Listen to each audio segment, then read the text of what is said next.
Қайырлы күн достар, мен сіздерге делдал деген ұғымды қазір түсіндіруге тырысамын. Делдал дегеніміз жалпы не? Делдал дегеніміз орысша посредник. Оның сіздің бизнеске қандай кесірі бар? Және де кейбір бизнестер болады, делдалсыз жүрмейтін бизнестер болады. Продай мне эту ручку.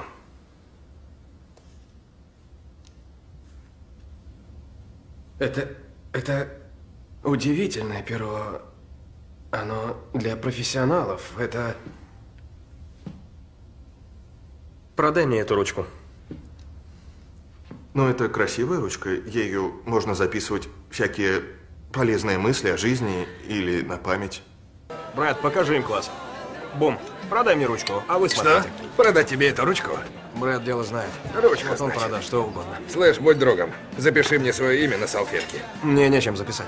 Вот именно. Где спрос на предложение? Сіздер білесіздер ме? Сол тікелей өндірушіден бастап, немесе заводтан бастап, тауар қанша делдалдар арқылы сіздерге келетінін. Сол делдалдардың қаншама пайда табатынын білесіз ба? Егерде сіздер сұрақ қойыңызшы, сізге тауар тікелей заводтан сізге дейін келсе қалай болатын? Әрине, үлкен пайдаға кенелесіз. Делдал дегеніміз не? Делдал дегендеріміз кім?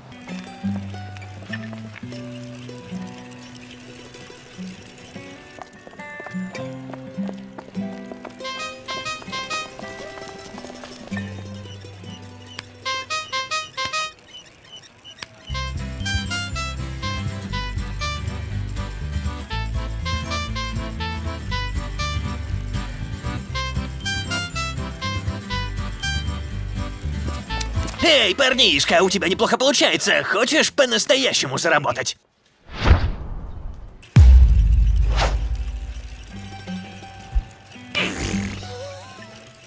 Делдал дегендеріміз сол белгілі бір өніміңізді, заводтан шығарған өніміңізді сол заводтан сатып алып, сізге дейін жеткізетін адамдар.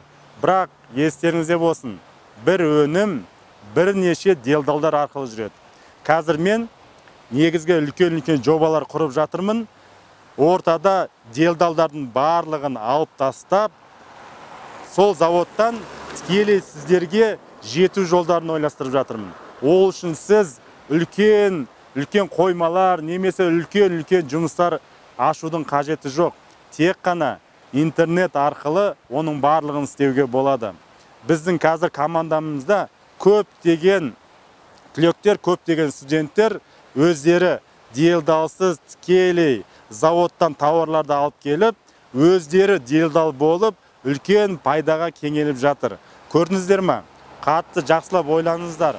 Ортадағы делдалдардың барлығын алып тастаған сайын сіздерге пайда келеді. Мен теледидарлардан өндір бақылап отырам. Тауардың бағасы көтеріліп кетті, тауардың бағасы бүйтіп кетті. Соның барлығын делдалдарды кінәлап отырады. Көрдіңіздер ме? Егерден делдал ортада болмайтын болса, ол тауарды тікелей сіздер заводтан алатын болсаңыздар, қанша пайдаға кенелуге болады. Оны қалай істеу керек деп сұрақ қоятын болсаңыздар, мен сіздерді ол делдалдарды қалай заводтан алып тастау туралы жолдарын үйретемін. Ешқандай қиыншылығы жоқ. Оның бәрі мүмкін. Адам істегенде адам істейді. Тек қана барлығы өз қолыңызда. Сіз өзіңізге сұрақ қойдыңыздар ма? Қаншама делдары арқылы тауар маған келді. Және заводтағы бағасы қанша, сіз алған бағасы қанша. Сол делдалдың орнына сіз неге өзіңіз болмайсыз делдал? Ол мүмкін. Сондықтан да делдал туралы жақсы да жаман да пікірлер бар. Бірақ естеріңізде болсын, кейбір тауарлар делдалсыз жүрмейтін тауарлар болады. Оны да мен көрсете аламын. Қандай тауарлар делдалсыз болмайды. Сол жолдарын сіздерге толыққанды үйрететін боламын. Ол үшін сіз мені әрқашан бақылап жүріңіздер. Және де тек қана бақыламай, осы делдалдар туралы толық ақпараттар біле біліңіздер. Завод деген кім? Сатып алушы деген кім? Делдал деген кім? Екеуі делдалсыз бір-біріне жолға ала ма? Сол туралы сұрақты жауаптарын күтеміз сіздерден.